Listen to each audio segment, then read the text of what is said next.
오늘은 여호와의 명령대로라고 하는 제목으로 말씀을 나누도록 하겠습니다.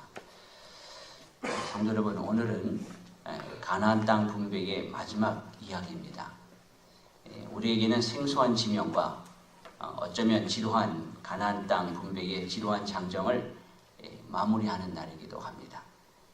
그러나 우리가 지루하게만 느꼈던 땅 분배의 이야기 안에 하나님의 놀라운 일들의 성취의 약속이 여러분에게도 귀한 하나님의 뜻을 발견하는 시간이 되기를 소원합니다. 아멘. 앞서 말씀드린 것처럼 본문은 15장에서부터 19장까지 이어지는 요단 서편 가나안 땅 분배의 마지막 부분입니다. 유다와 요셉 지파, 에브라임과 문하세 반 지파를 비롯해서 베냐민, 시므온, 스불론, 이사갈, 아셀, 납달리 단 지파가 차례로 기업을 분배받고 맨 마지막으로 여호수아가 특별히 기업을 분배받음으로 모든 것이 종결이 됩니다.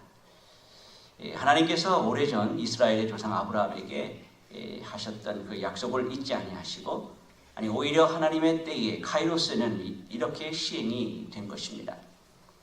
이스라엘의 폐역과 불순종에도 불구하고 그들에게 하나님의 신실하심을 보여주시고 약속하신 그 일을 성취하신 것입니다. 여호수아 19장은 시므온 1절에서 9절까지 나오죠. 스불론 10절에서 16절, 이사갈 17절에서 23절, 아셀 24절에서 31절, 납달리 32절에서 39절, 단 40절에서 48절, 자손이 가나안 땅을 분배받습니다. 여섯 지파가 땅 분배를 받은 맨 앞절에 반복되는 말이 있죠. 어느 자손의 지파를 위하여 그의 가족대로 제비를 뽑았다라는 말이 반복이 되고 있습니다. 가나안 정복 마지막 단계는 제비 뽑기를 통해 가장 변방을 얻게 된 지파들에 의해서 이루어졌습니다. 아셀 납달리 지파는 가나안의 최북방의 땅을 점령하게 됩니다. 20절에 아셀에게서 나는 먹을 것은 기름진 것이라 그가 왕의 수라상을 차리리로다. 아셀 지파는 북쪽 해안 평야 지역을 분배받았습니다. 야곱의 예언처럼 기름진 땅이죠. 납달리 지파는 갈릴리 북부 산악지대를 분배받습니다. 가나안 땅의 최북단입니다. 21절에 납달리는 노인 암자습이라 아름다운 소리를 바라는도다. 납달리 지파는 두 성읍을 제외하고 대부분 요새를 정복하는 그런 성과를 거둘 정도로 용맹스러운 지파였습니다. 본문은 단 지파에 대해서 특별한 설명을 추가하는 내용들이 나오는데요. 모든 지파와 마찬가지로 단 지파도 그들의 가족대로 제비 뽑아 성읍을 점령하였습니다. 47절의 말씀을 보니까 그런데 단 자손의 경계는 더욱 확정되었으니 이는 단 자손이 올라가서 레셈과 싸워 그것을 점령하여 칼날로 치고 그것을 차지하여 거기 거주하였습니다. 그들의 조상 단의 이름을 따라 레겜을 단이라 하였더라. 이렇게 말씀하고 있습니다. 단 지파는 블레셋 해안과 유다 산지 사이의 땅을 분배받았지만 그들은 인구에 비해서 땅이 좀 좁았습니다. 레셈을 점령해서 그곳으로 거처를 옮기게 됩니다. 여기서 야곱이 단에 대한 축복이 창세기 49장 16절 17절에 나오는데 나축복이 아니라 저주죠. 창세기 49장 16절의 말씀을 보니까 단은 이스라엘의 한 지파같이 그의 백성을 심판하리로다. 단은 깁삼의 뱀이요 새끼리의 독사로다. 말굽을 물어서 그 탄자를 뒤로 떨어지게 하리로다. 이렇게 이야기합니다. 야곱의 말이 후일에 어떻게 성취되는가를 가는 우리 역사를 보면 우리가 확인하게 되죠. 본문 47절의 말씀을 보면 또 이렇게 말씀합니다. 단이 올라가서 레셈과 싸워 그것을 점령하여 칼날을 치고 그것을 차지하여 거기 거주하였습니다. 이렇게 이야기합니다. 다른 지파와 달리 분배받은 대로 하지 아니하고 스스로 행한 것을 우리가 확인하게 되죠. 단 지파는 자신들이 분배받은 땅에서 가나안 족속인 블레셋 족속에게 오히려 밀려나 결국은 하나님이 주신 자신의 땅을 버리고 북쪽 헐몬산으로 아래로 이주합니다. 자, 그것의 결론이 무엇입니까? 그들은 결국 자신들이 정복한 레셈, 즉 단은 나중에 각종 우상 숭배의 본거지가 되고 훗날 북이스라엘 첫 번째 왕인 여로보암이 우상을 숭배하는 온상지가 되는 곳이죠.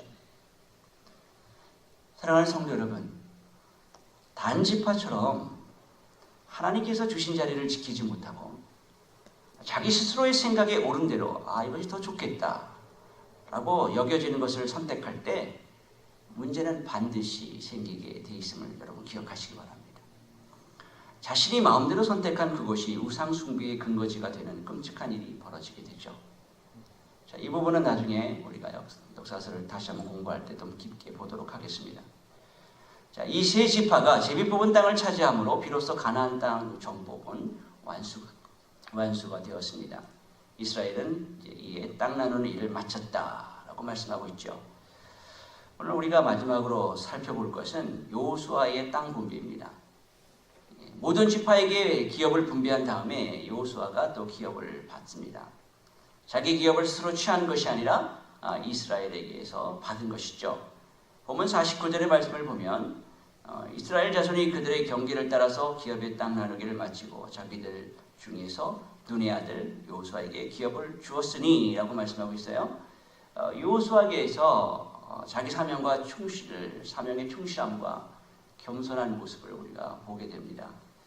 그는 12지파가 그들의 경계를 따라서 기업의 땅을 나누기를 마치고서야 다 남들이 다 한 다음에 본인이 마지막 기업을 받습니다. 여호수아는 땅 분배가 될 때까지 자신의 일에 대해서는 조금도 생각하지 않았던 것 같습니다.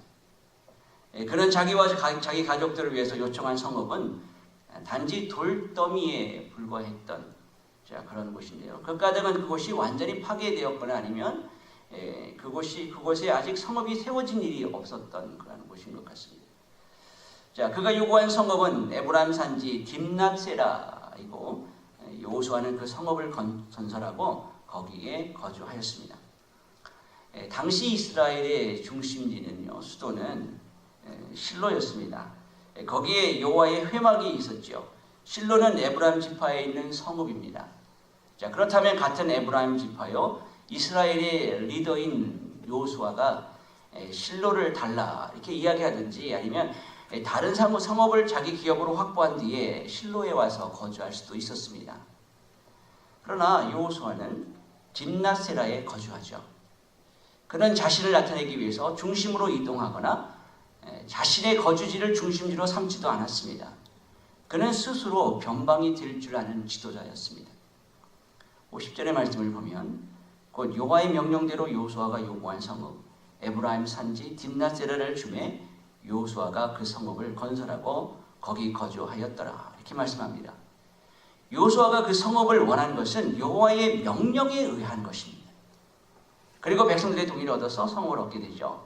자, 그가 받은 성읍을 건설했다라고 하는 말의 의미는요, 문자적으로 보면 처음으로 시작을 했다, 처음으로 새롭게 짓는다라는 뜻에 가까운 것입니다. 즉 여호수아가 분배받은 땅인 딥낫세라는 매우 황폐해 있음을 의미하는 것입니다.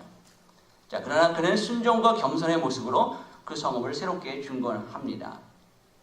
여호수아가 날마다 하나님 앞에서 살아가기에 오늘과 같은 결과를 남겨줄 수 있었던 것이죠.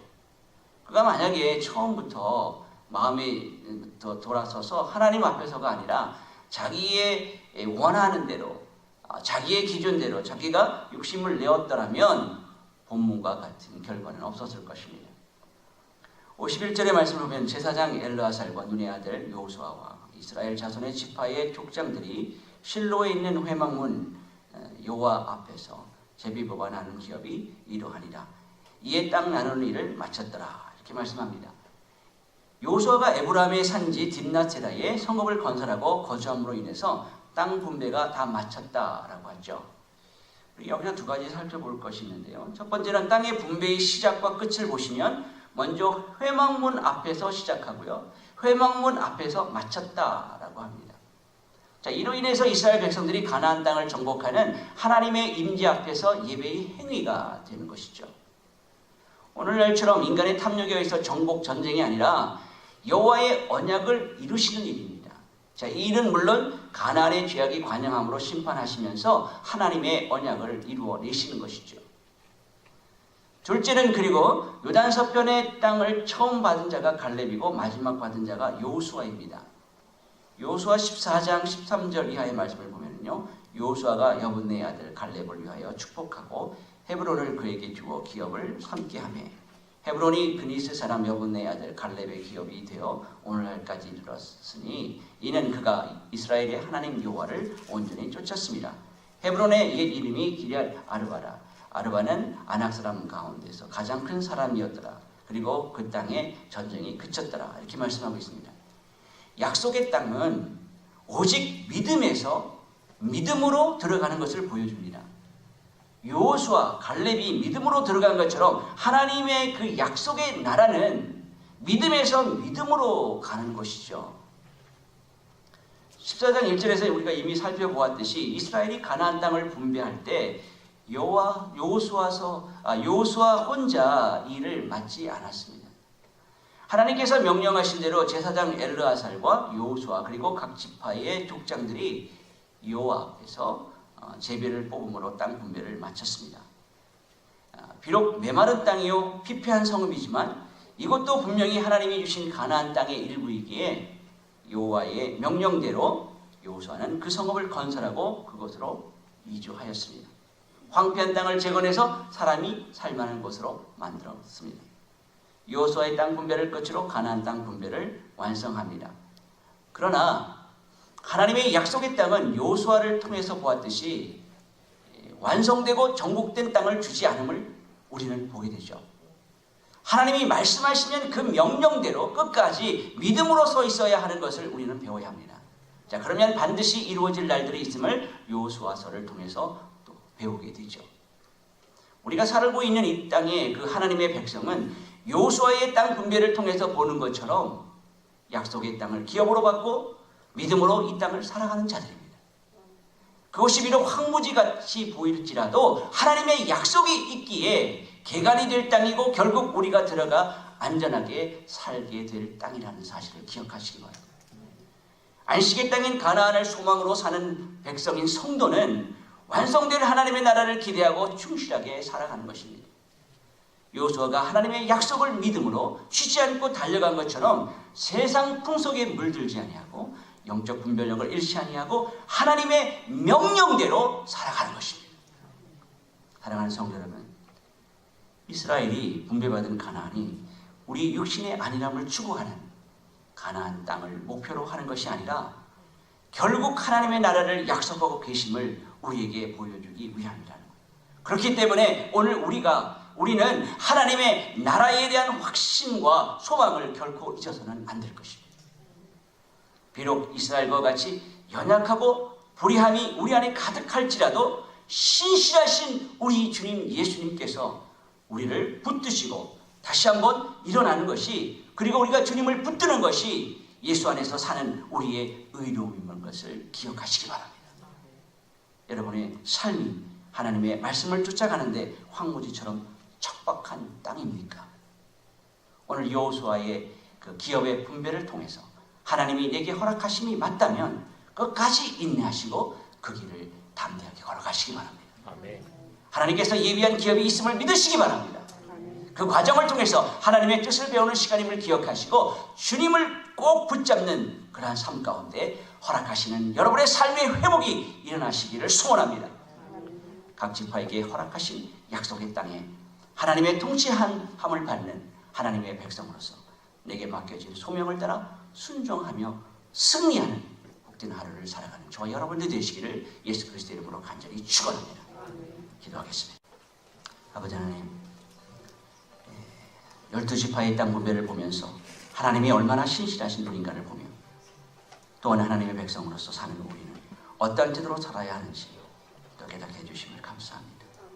어떤 영적 시각을 가지고 가나안 땅을 바라보아야 하는지도 생각해 봅니다. 무엇을 배우고 무엇을 버려야 할 것인가, 여호수아서를 묵상하며 매일같이 말씀하시는 주의 음성에 우리는 어떻게 반응하며 살아야 하는가를 배웁니다.